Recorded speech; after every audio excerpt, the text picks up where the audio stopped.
अनंत, इसमें यह भी जोड़िएगा, आम आदमी पार्टी के अंदर क्या इंटरनल टसल कुछ आपको लगता है बढ़ेगी सिसोदिया के बाहर आने के बाद? मुझे लगता नहीं है, क्योंकि आम आदमी पार्टी अभी जिन संकटों से जूझ रही है उसमें इंटरनल कुछ बढ़ेगा। अभी भी अरविंद केजरीवाल उस पार्टी के सर्वोच्च नेता हैं और दिल्ली में उन्हीं की लोकप्रियता है, इसलिए कोई इंटरनल टसल जैसी बात मुझे फिलहाल वहां दिखाई नहीं देती। लेकिन अभी मैं विनोद जी की बात से पूरी तरह सहमत हूं कि भ्रष्टाचार पर राजनीति नहीं होनी चाहिए। जब आपने मुझे इस शो के लिए आमंत्रित किया तो मैंने कुछ रिसर्च करना शुरू किया और मुझे बड़ी रोचक जानकारियां इसमें मिली। ऑल इंडिया कांग्रेस कमेटी की वेबसाइट पर, उनकी ही वेबसाइट पर अजय माकन का एक वक्तव्य लगा हुआ है। अब भी अजय माकन साहब के उस वक्तव्य में केजरीवाल के खिलाफ पूरी चार्जशीट है। वो फरवरी 2023 का है, ठीक है।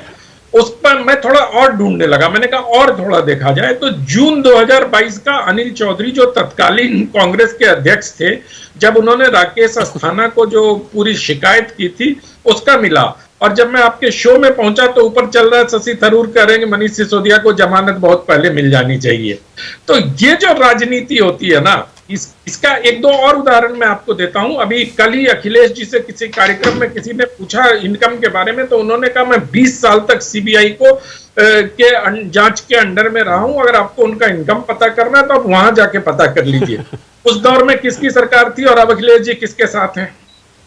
लालू यादव जी की बात हुई, अभी कन्विक्ट हो गए लालू यादव जी और अब बेचारे चुनाव नहीं लड़ सकते, तबियत भी उनकी खराब है।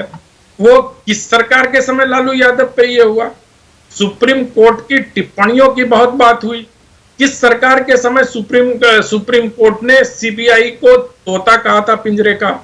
तो ये इसलिए मैं विनोद जी की बात से सहमत हूं कि राजनीति शुरू हो जाती है। कोई मुलायम सिंह यादव पर जो आय से अधिक संपत्ति का केस चला वो सिर्फ राजनीति का हिस्सा था। कितने लंबे समय तक वो केस चला, जब भी इधर उधर होते थे केस की फाइल खुल जाती थी।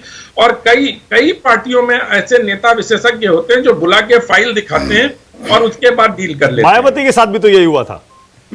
अब इसमें सैकड़ों उदाहरण है।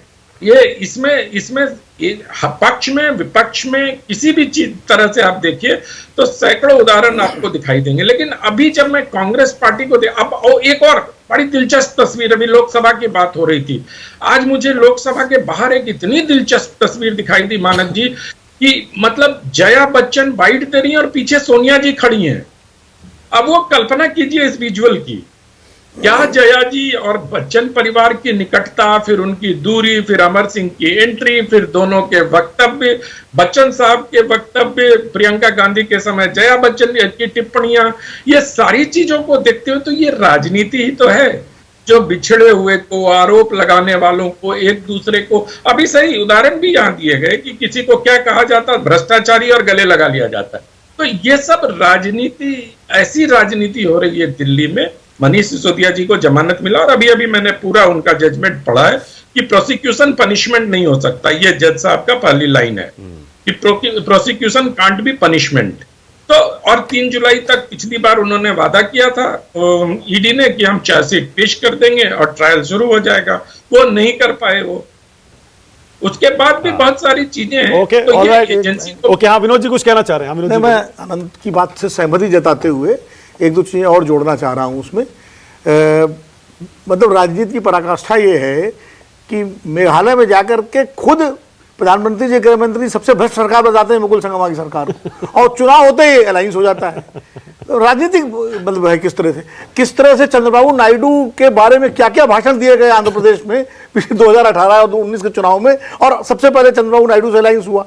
तो ये भारतीय राजनीति की विडंबना है कि सभी दल, मायावती के साथ 3-3 बार उत्तर प्रदेश में दौलत की बेटी कहा, सब कहा, और मुकदमे भी हुए, उसके बाद मायावती से 3-3 बार गठबंधन हुआ। तो ये चाहे पक्ष हो, चाहे विपक्ष हो, चाहे कांग्रेस हो, चाहे बीजेपी हो, ये परिस्थितिजनक जन जो है गठबंधन सब दल एक दूसरे से करते रहते हैं। ये भारतीय राजनीति की विशेषता है। एग्जैक्टली। अब मैं